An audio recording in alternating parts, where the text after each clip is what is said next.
So, Skylanders is a thing. A mind-bogglingly huge thing that I won't really go into because there is so much of it, and it's all pretty foreign to me. But here's where that all started, so yeah. Spyro, folks!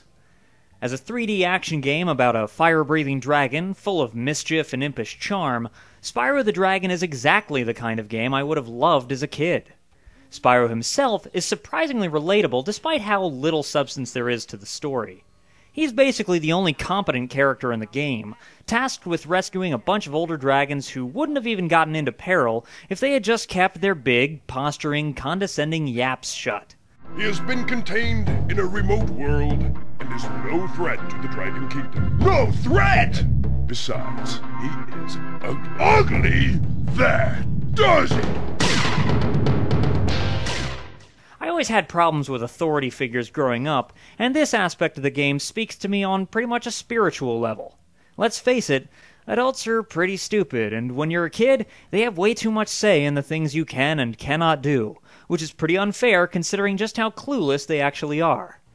I should know, since technically I am one. Ugh. Firing this game up, the first thing I notice is just how alive everything looks, despite running on the notoriously limited and janky PlayStation.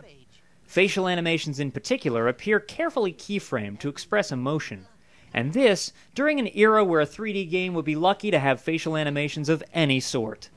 At this point, even some of the most famously cinematic forthcoming games of 1998 didn't. Psycho Mantis. The second thing I noticed was that I had already been playing for over an hour without noticing any loading screens.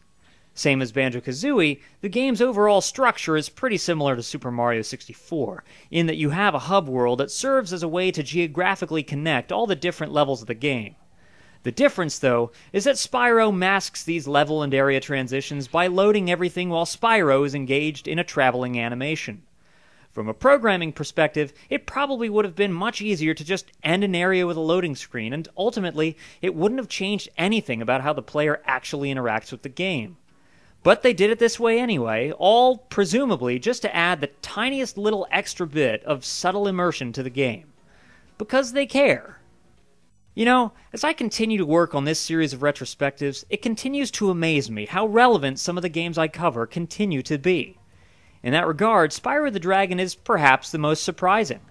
On its own, it's an excellent 3D platformer, rightfully earning the nostalgia with which it's remembered. It's certainly not the first thing I'd imagine as the starting point of a multi-billion-dollar franchise, but with an HD remaster fast approaching, gameplay that holds up, and more popularity than ever, time has been very kind to this one. Flame on, little dragon. You done good.